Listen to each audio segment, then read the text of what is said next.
رب اشرح لی صدری ویسر لی امری واحلل عقدۃ من لسانی یفقهوا قولی رب ادخلنی مدخل صدق واخرجنی مخرج صدق واجعلنی من لدنک سلطانا نصیرا۔ جیسے کہ آپ کے علم میں ہے، پہلے خطبے میں ہم تقوی الہی سے متعلق بات چیت کرتے ہیں، تو کسی حدیث کا یا آیت کا انتخاب کرتے ہیں اور اس کی شرح یا تفسیر آپ کے خدمت بیان کرتے ہیں۔ خداوند تعالیٰ نے انسان کی ہدایت کے لیے 1,24,000 پیغمبر بھیجے، اور انسان کی ابتدا سے لے کر ہدایت کا انتظام کیا، بلکہ پہلا انسان ہادی کہلایا ہے۔ اور نہ فقط خدا نے انبیاء بھیجے ہیں بلکہ کتب نازل کیے ہیں انسان کی ہدایت کے لیے، اور نہ فقط کتب نازل کیے ہیں بلکہ ان کے ساتھ ساتھ خود انسان کو ایک رسول باطنی دیے۔ روایات میں ہے نا، رسول کی 2 قسمیں ہیں، رسول ظاہری اور رسول باطنی۔ رسول ظاہری انبیاء ہیں، رسول باطنی انسان کا عقل ہے، اور آپ نے عقل کے ذریعے ہدایت حاصل کرنی۔ اور شریعت آئی اس لیے تاکہ انبیاء خدا نے بھیجی اس لیے تاکہ انسان کی سوئی عقل کو جگائیں، اس کی فطرت کی طرف لائیں۔ مشہور معروف ہے نا کہ عالم ذر میں انسان سے میثاق لیا گیا ہے، وعدہ اس سے لیا گیا ہے۔ تو اب ایک سوال پیدا ہوتا ہے کہ ایسا وعدہ جو ہم نے کیا نہیں ہے، اس کا نبھانا کیوں ضروری؟ کہا جاتا ہے نا کہ عالم ذر میں انسان سے میثاق لیا گیا کہ وہ خدا کی عبادت کرے، انسان سے میثاق لیا گیا ہے کہ والدین کا احترام کرے، انسان سے میثاق لیا گیا ہے کہ وہ حقوق کا، دوسرے انسانوں کے حقوق کا خیال رکھے۔ اب کہنے والا سوال کر سکتا ہے کہ جو وعدہ ہم نے کیا نہیں ہے، جس میں ہم تھے نہیں، جو ٹریٹی ہم نے سائن نہیں کیا، اس کی پابندی کیوں ضروری ہے؟ جواب یہ ہے کہ یہ جو انسان کے اندر فطرت پائی جاتی ہے، جو اچھائی کی طرف سے مائل کرتی ہے، جو نیکی کی طرف سے مائل کرتی ہے، جو گناہ سے اس کو نفرت دلاتی ہے، فراڈ سے اسے نفرت دلاتی ہے، یہی خود فطرت انسان کا معاہدہ ہے پروردگار سے۔ خدا نے انسان کو فطرتاً نیک پیدا کیا ہے، اچھا پیدا کیا، اور جب فطرت سے ہٹنا چاہا انسان نے تو انبیاء بھیج دی تاکہ اس کو دوبارہ اس فطرت پر، اس میثاق پر، اس عالم ذر کے میثاق پر واپس لے آئے۔ بس 3 چیزیں خدا نے 3 انتظام کیے ہیں ہماری ہدایت کا: انبیاء بھیجے ہیں، کتابیں نازل کی ہیں، اور ہمیں عقل دیا ہے۔ اور عقل کی بنیاد پر جو ہے وہ انسان صحیح فیصلہ کر سکتا ہے، بشرطے کہ اس کی عقل آلودہ نہ ہو جائے، سیاہ نہ ہو جائے، حق سے ہٹ نہ جائے، فطرت سے دور نہ ہو جائے۔ کس طرح دور ہوتی ہے فطرت سے؟ جو آدمی کوئی گناہ کرتا ہے نا، پہلی دفعہ گناہ کرتا ہے ہچکچاتا ہے، پریشان رہتا ہے، ٹینشن کا شکار ہوتا ہے، لیکن دوسری دفعہ جب دوبارہ کرتا ہے تو تھوڑا سا اس میں فرق آ جاتا ہے، اور آہستہ آہستہ وہ فطرت سے اتنا دور ہو جاتا ہے کہ گناہ اس کے لیے گناہ نہیں رہتا، بلکہ گناہ اس کے لیے فخر بن جاتا ہے۔ ہوتا ہے نا بعض کا جو دین سے دور جوان ہوتے ہیں، وہ گناہ کو بیان کرتے ہوئے فخر کرتے ہیں کہ میں نے آج یہ گناہ کیا ہے، میں نے آج یہ گناہ کیا ہے، میں نے ایک ناجائز تعلقات بنائے ہیں کسی جو ہے وہ مخالف صنف سے۔ تو یہ ساری چیزیں کیا ہوتی ہیں؟ کیونکہ انسان فطرت سے ہٹ جاتا ہے۔ اور وہی بات اگر ایک مذہبی جوانوں کے درمیان کی جائے تو کرنے والا بھی ہچکچاتا ہے، سننے والے بھی اسے جو ہے وہ ایک خاص انداز سے سنتے ہیں۔ بس ہمیں چاہیے کہ اس فطرت پر قائم رہیں جس پر خدا نے ہمیں پیدا کیا ہے، اور سمجھ رہے ہیں جہاں ہٹ رہے ہیں تو فوراً اعادہ کریں اپنے ایمان کا، تاکہ اس فطرت پر واپس آ جائیں۔ پہلے یہ عرض کر چکا ہوں، ہمیشہ عرض کرتا ہوں کہ ہم پہلے خطبے میں کسی آیت کا حدیث کا انتخاب کرتے ہیں اور اس کی شرح بیان کرتے ہیں تاکہ شریعت کے چھپے ہوئے راز ہم پر عیاں ہو جائیں، آشکار ہو جائیں، تش تش بام ہو جائیں۔ تو اسی حوالے سے پیغمبر کا خطبہ شعبانیہ، اس سے چند جملے لیں گے، اور اس خطبے کو امام رضا نے نقل کیا ہے اپنے آباء و اجداد سے، اور سلسلہ سند پہنچا ہے امیر المومنین تک۔ اور امیر المومنین نے ارشاد فرمایا کہ میں نے نبی کریم کو اپنے کانوں سے یہ فرماتے ہوئے سنا ہے۔ کیا سنا ہے؟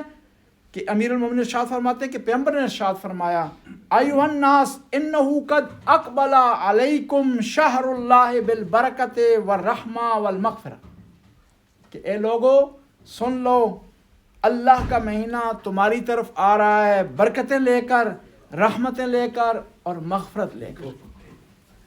یعنی اس مہینہ برکتوں کا مہینہ ہے، رحمتوں کا مہینہ ہے اور مغفرت کا مہینہ، بشرطے کہ کوئی حاصل کرنے کی کوشش کرے. یہ جو خدا کی رحمت ہے نا، یہ ایک خزانہ ہے، اور اس کی چابی کیا ہے؟ آپ کی توجہ ہے، آپ کا رخ کرنا ہے، آپ کا اسٹرگل کرنا ہے، کوشش کرنا ہے کہ اس خزانے کی چابی کو حاصل کی جائے، اس سے اس کو کھولا جائے. جب وہ کھلے گا تو کیا ہوگا؟ اس میں برکت اور رحمت آپ کو ملے گی، لیکن بشرطے کہ آپ کوشش کریں، اسٹرگل کریں. یہ برکتوں اور رحمتوں کا مہینہ کس کے لیے؟ آیا غافل آدمی کے لیے، دین سے دور آدمی کے لیے، یا اس آدمی کے لیے جو توجہ کر رہا ہے؟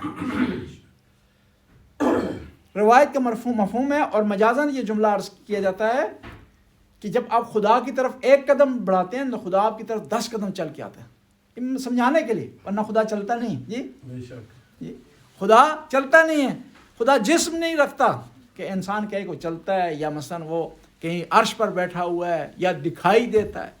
ایسا نہیں ہے. بعض فرقے ہیں مسلمانوں کے، وہ کہتے ہیں کہ خدا کو دیکھا جا سکتا ہے، خواب میں دیکھا جا سکتا ہے، خدا کو دیکھا جا سکتا ہے قیامت کے دن. لیکن ہمارا امامیہ کا نظریہ ہے کہ خدا کو کسی حالت میں نہیں دیکھا جا سکتا. لیس کمثلہ شیء لا تدرکہ الابصار، یہ آنکھیں اس کو نہیں دیکھ سکتی. بس قرآن کی واضح آیات ہیں کہ خدا کو آپ نہیں دیکھ سکتے. اس مہینے میں برکت حاصل کرنے کی کوشش کریں، رحمت حاصل کرنے کی کوشش کریں اور مغفرت حاصل کرنے کی کوشش کریں.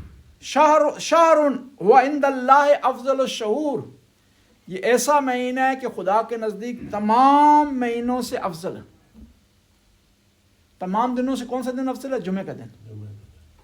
تمام راتوں سے کون سی رات افضل ہے جی؟ لیلۃ القدر. تمام کتابوں سے کون سی کتاب افضل ہے جی؟ تمام انبیاء سے کون سب سے افضل ہے جی؟ اور تمام ائمہ میں سے امیر المومنین افضل. یعنی فضیلت کے لحاظ سے مہینوں میں سب سے افضل جو ہے وہ کون سا مہینہ ہے؟ رمضان کا مہینہ. جب افضل ہے تو اس میں عبادت کرنا بھی دوسرے مہینوں کی نسبت افضل ہے. اس میں جو روزہ واجب رکھ رہے ہیں اس کا علیحدہ درجہ ہے. اس میں جو خیرات آپ کریں گے اس کا علیحدہ مقام ہے. اس میں کسی مومن کی تیمارداری کریں گے، عیادت کریں گے، اس کا علیحدہ مقام ہے. کسی کو افطار کروائیں گے، اس کا ایک اپنا مقام ہے. یعنی اس مہینے میں خدا کی طرف سے آفر ہے. جس طرح ہوتا ہے نا دکان پہ لکھا ہوتا ہے، کیا ہوتا ہے؟ تھلبت ہوتی ہے، تھلبت، قیمت کم مال زیادہ. یہاں پر آپ نے اسٹرگل کم کرنی ہے، ثواب آپ کو زیادہ ملنا ہے. اور اس مہینے میں خدا نے عجیب کیا، کچھ استثناءات آ گئے، ایکسیپشنز ہیں اس میں. دیکھیں ہر اختیاری عمل پر ثواب ملتا ہے، جو عمل آپ کے کنٹرول میں نہیں اس کو ثواب نہیں ملتا. لیکن اس مہینے میں ایکسیپشن ہے اس کی بھی. آپ کے سانس لینے کو عبادت شمار کیا گیا، تسبیح شمار کیا گیا، ورنہ سانس لینا اختیاری عمل نہیں ہے جی. یہ تو آپ روک ہی نہیں سکتے، یہ تو قدرتی. اور دوسرا یہ ہے کہ عام مہینوں میں عام حالات میں سونا عبادت نہیں ہے، لیکن اس مہینے میں سونا بھی عبادت ہے. اتنا بڑا درجہ اس کو دیا. انفاسکم فی تسبیح و نومکم فی عبادہ، اس مہینے میں تمہارا سونا عبادت شمار کیا گیا. وَأَيَّامُهُ أَفْضَلُ الْأَيَّامِ، اس کے دن بہترین دن ہیں، سب دنوں سے افضل ہیں. وَلَيَالِيهُ أَفْضَلُ اللَّيَالِي، اور دیکھیں آج کا دن ڈبل فضیلت رکھتا ہے، ایک جمعہ ہونے کے لحاظ سے اور دوسرا رمضان کا جمعہ ہونے کے لحاظ سے ڈبل فضیلت آ گئی. بس اس دن کوشش کریں زیادہ سے زیادہ عبادت کریں. وَسَاعَتُهُ أَفْضَلُ السَّاعَات، اور اس کی گھڑیاں بہترین گھڑیاں، ہر لمحہ اس کا جو بہترین ہے. بشرط کہ انسان کوشش کرے عبادت میں گزارے، کوشش کرے قرآن کی تلاوت میں گزارے، کوشش کرے نوافل میں گزارے. وَشَعْرٌ، اور یہ وہ مہینہ ہے دُعِیتُم فِیہ اِلیٰ ضِیافَتِ اللہ، یہ ایسا مہینہ ہے جس میں خدا نے آپ کی ضیافت کی، انویٹیشن دی آپ کو. کس کے مہمان ہیں آپ؟ ہوتا ہے نا فخر سے آپ بتاتے ہیں کہ ہم یہ فلاں چودھری کے مہمان ہیں جی. جب گاؤں میں راؤنڈ لگا نکلے تو لوگ پوچھتے ہیں اجنبی آدمی ہو نا, اجنبی کوئی اجنبی آدمی ہو تو لوگ پوچھتے ہیں کہ کہاں آئے ہو, کس کے پاس آئے ہو, کس کے مہمان ہو. تو گاؤں کے چودھری کے مہمان ہو تو فخر سے کہتے ہیں ہم جی چودھری صاحب کے مہمان ہیں. ہم ہمارے علاقے میں خان کے مہمان ہیں, ہمارے جو چودھری کے مقام پر ہوتے ہیں خان کہتے ہیں. یا سندھ میں ہو تو فڈیرے کے مہمان ہیں جی, یا بلوچستان میں ہو تو سردار کے مہمان ہیں جی. تو یہاں اس مہینے میں کس کے مہمان ہیں آپ؟ سرداروں کے سردار کے مہمان ہیں, اللہ کل شیء قدیر کے مہمان ہیں. اور جو کسی کو عطا کرے کوئی مانے نہیں ہو سکتا, جس سے روک لے کوئی اس کو عطا نہیں کر سکتا, اس کے مہمان ہیں آپ. اور اس مہینے میں ہر روزہ دار کو فخر کرنا چاہیے کہ میزبان کون ہے اور مہمان کون ہے. اور پھر مہمان کی قدر میزبان سے ہوتی ہے. جتنا بڑا میزبان ہوگا اتنا ہی مقام و مرتبہ جو ہے وہ کس کو ہوگا؟ مہمان کو ہوگا. اس مہینے میں آپ اللہ کے مہمان ہیں. وَجُعِلْتُمْ فِيهِ مِنْ أَهْلِ الْكَرَامَةِ, نہ فقط اس نے مہمان تمہیں بنایا اس مہینے, بلکہ تمہیں کرامت والا بنایا اس مہینے. کرامت والا, تمہیں کرم بخشا ہے, تمہیں عزت دی ہے, تمہیں جو ہے میڈل دیے اس مہینے میں خدا تعالیٰ روزہ دار ہونے کا, بشرط کہ انسان صحیح معنوں میں روزہ رکھ سکے. صلوات پڑھیں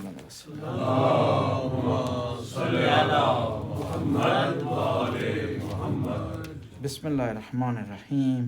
الحمد للہ الذی ہدانا للدین الذی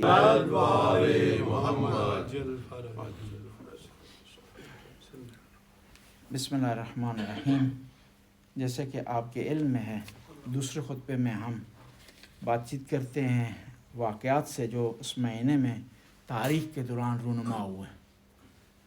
رمضان کے مہینے میں کچھ واقعات رونما ہوئے ہیں جن کی تفصیل جو ہے وہ آپ خدمت میں پیش کریں گے, اور پھر رمضان کے جمعے کے دن جو آداب ہیں جمعے کو وہ بھی انشاءاللہ آپ کی خدمت میں پیش کریں گے. رمضان کی یکم رمضان کو آسمانی صحف حضرت ابراہیم پر نازل ہوئی. یعنی رمضان کے مہینے میں تقریباً ساری آسمانی کتابیں رمضان کے مہینے میں نازل ہوئی, اور کتابوں کی سردار بھی اس مہینے میں نازل ہوئی. قرآن میں ہے نا شہر الذی, یہ وہ ایسا مہینہ ہے کہ جس میں قرآن نازل ہوا. ان انزلناہ فی لیلۃ القدر, ہم نے اسے نازل کیا کہاں؟ لیلۃ القدر میں. اور اسی مہینے میں انتقال ہوا ہے ابو علی سینا کا یکم رمضان کو 428 ہجری قمری کو. اور ابو علی سینا کا تذکرہ اس لیے کیا ہے میں نے کہ ایک جملہ اس کا مشہور و معروف ہے, وہ مجھے ہمیشہ یاد رہتا ہے اور بڑا پیارا جملہ. ابو علی سینا بہت بڑا سائنسدان تھا, بہت بڑا مفکر تھا, بہت بڑا جو ہے وہ دانشمند تھا. اتنا لائق اور ذہین تھا کہ ایک دفعہ شاگرد نے کہا کہ تو اتنا زیادہ لائق ہے, اتنا ذہین ہے, نبوت کا دعویٰ کیوں نہیں کر لیتا؟ اتنا ہوشیار آدمی. اس نے کہا اس کا جواب کل صبح دوں گا تمہیں. کس نے کہا؟ ابو علی سینا. ابو علی سینا جو ہے وہ سویا ہوا تھا, شاگرد بھی اس کے قریب سویا ہوا تھا. پرانے زمانے میں یونیورسٹیاں, یہ کالج, یہ چیزیں نہیں ہوتی تھی. خصوصی طور پر پرائیویٹ استاد اور پرائیویٹ شاگرد ہوتے. اکثر وہ والد ہوتا تھا بیٹے کے لیے, لوہار ہے تو بیٹا بھی لوہار اس کا شاگرد ہے, اس طرح ہوتا تھا. یونیورسٹیاں کالج ہوتے. اور شاگرد جو ہے اس کا سویا ہوا تھا, تو اذان کا وقت ہوا, سردی کا مہینہ تھا, تو اس نے بڑا جگانے کی کوشش کی. شاگرد نہیں جاگا, کہاں اٹھے سردی میں جی, اس بستر سے باہر منہ نکالے. اس زمانے میں وہ پلسٹر والی رضائیاں بھی نہیں ہوتی تھی, اور روم والی ٹھنڈی ہوتی تھی زیادہ. تو آپ کوشش کی, بار بار جگایا, نہیں جاگا شاگرد. آخر بڑی مشکل سے جو ہے وہ شاگرد اس کا جاگا. اس نے کہا سوال کا جواب لو ابھی. کہا کیا جواب؟ کہا تم نے پوچھا تھا کہ میں نبوت کا دعویٰ کیوں نہیں کرتا ہوں, ابھی تمہیں جواب دیتا ہوں. دیکھو نبی وہ ہوتے ہیں نا 1400 سال پہلے کیا کر گیا, ابھی مؤذن نے سردی کی پرواہ نہیں کی, اذان دی ہے اٹھ کر. میں کہاں نبوت کا دعویٰ کروں گا؟ میرا شاگرد میرے پاس ہے, وہ نہیں اٹھ رہا, میری بات نہیں مان رہا. یہ بس نبی اسے کہتے ہیں کہ 1400 سال پہلے کہہ گیا, اور مؤذن نے دیکھا بھی نہیں اسے, لیکن اس کے کہنے پر اٹھ کر کے وہ اذان دے رہا ہے. بس ابو علی سینا عظیم جو آدمی تھا. اور ایک اور جملہ بھی اس کا مجھے یاد آ گیا. یہ دنیا سے جا رہا تھا, آخری لمحے میں تھا, اس کے پاس اس کا استاد آیا, اور یہ اپنے استاد سے سوال کرنے لگا. تو کسی آدمی نے کہا کہ بھئی ابھی سوال کا کوئی ٹائم, ابھی مرنے جا رہے ہو, کوئی فاتح پڑھو, کوئی تشہد پڑھو, شہادتین پڑھو, جی یہ کام کرو. اس نے کہا کہ نہیں, میں نہیں چاہتا ہوں کہ دنیا سے ان پڑھ جاؤں اس معاملے میں.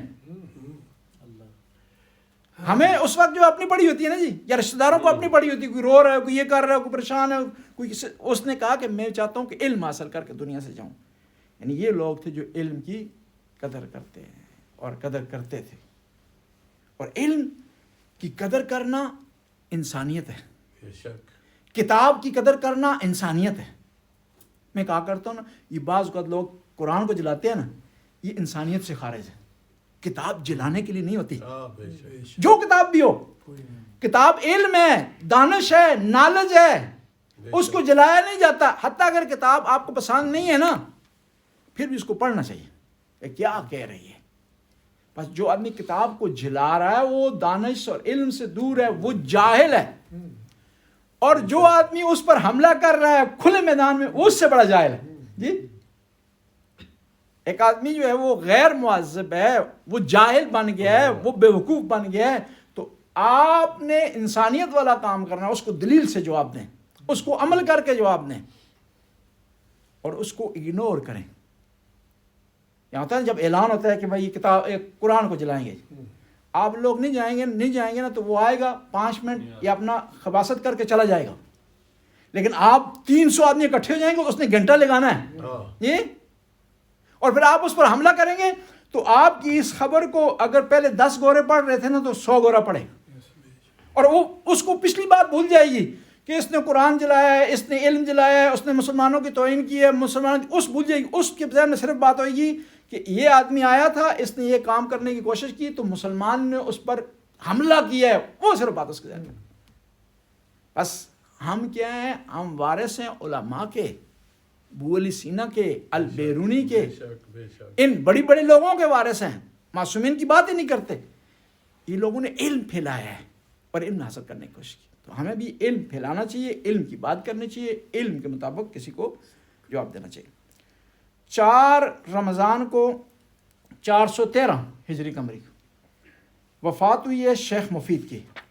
شیخ مفید بہت عظیم آدمی تھے، شیعہ مذہب کے بہت بڑے عالم دین تھے.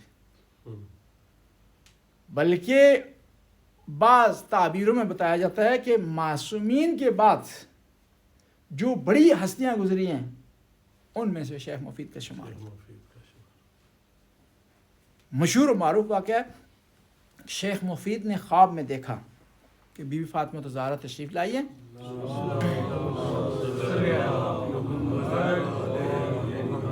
اور حسن اور حسین کے ساتھ، اور کہتی ہیں شیخ ان 2 میرے بیٹوں کو تعلیم دے. تو پریشان ہو گئی کہ یہ کیا ماجرا ہے. صبح اٹھے، اپنے مدرسے میں بیٹھے ہوئے تھے، دیکھا کہ ایک سید زادی آئی ہے اور اپنے ساتھ 2 بچوں کو لائی ہیں، سید رضی اور سید مرتضیٰ کو. کیا بات ہے. اور کہا کہ شیخ تمہارے آبا و اجداد کے علم پھیلانے والا ہے، میرے ان 2 بچوں کو تعلیم دے. تو اور پھر وہ سید رضی جنہوں نے نہج البلاغہ جمع کیا ہے، نہج البلاغہ کی جو کمپائل کرنے والا ہے رائٹر ہیں وہ سید رضی ہیں. اور اس 4 رمضان کو جو واقعات ہوئے ان میں سے ایک یہ ہے کہ زیاد بن ابی کی مرگ ہوئی ہے. زیاد بن ابی کون ہے؟ یہ امیر المومنین کے زمانے کا گورنر تھا. عبداللہ زیاد بن ابی جو ہے وہ اس کا بیٹا بعد میں گورنر بنا ہے، جس نے اہل بیت پر ظلم کیا، کوفہ کا گورنر بنا. عبید اللہ بن زیاد اس کا بیٹا تھا. اور اس سے متعلق مشہور واقعہ یہ ہے کہ جس کو سنی رائٹر نے لکھا ہے وہ یہ ہے کہ اس کو معاویہ نے اپنا بھائی بنایا تھا.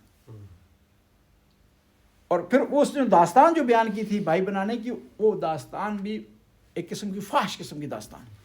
میں صرف اشارتاً آپ کی خدمت میں عرض کروں گا کہ اب یہ امیر المومنین کا گورنر تھا. امیر المومنین اور اس امیر شام ملعون کی جنگ جاری تھی، ٹینشن تھا، اور یہ جو ہے وہ کوڈ وار بھی رہی ہے اور پھر وار بھی رہی ہے، دونوں رہی.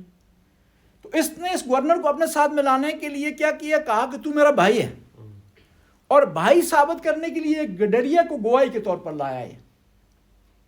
اور اسی چیز کی مذمت کی ہے مولانا مودودی نے اپنی کتاب میں کہ معاویہ نے جو غلط کام کیا ان میں سے ایک یہ بھی تھا. اور گواہی کے لیے اس طرح لایا ہے، اس نے کہا کہ اے زیاد بن ابی،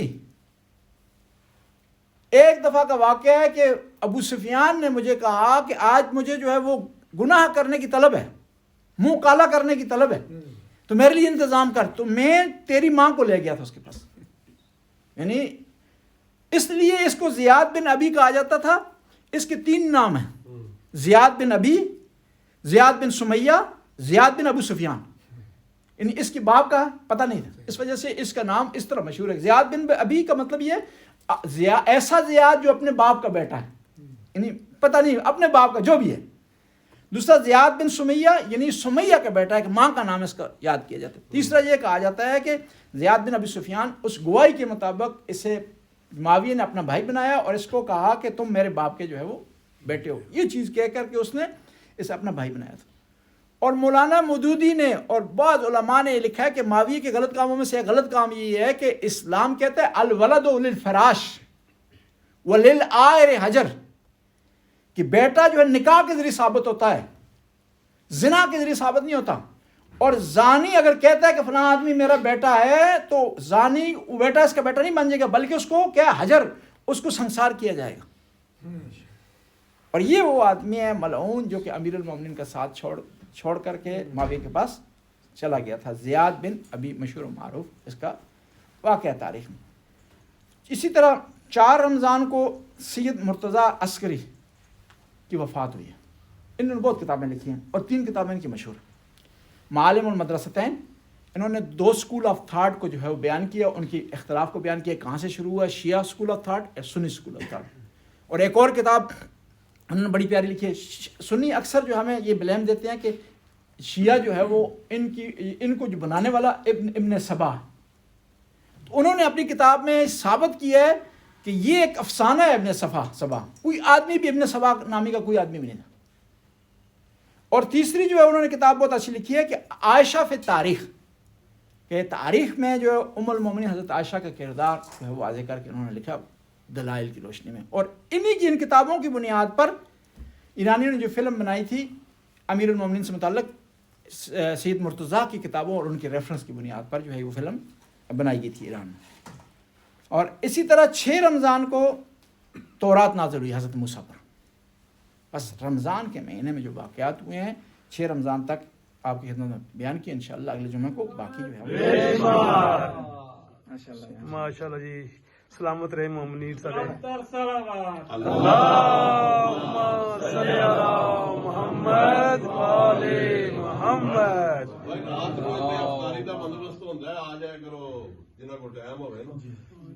ہر روز شام کو افطاری ہوتی ہے یہاں پر, نماز باجماعت ہوتی ہے, درس ہوتا ہے, اور کوشش کریں آ جائیں.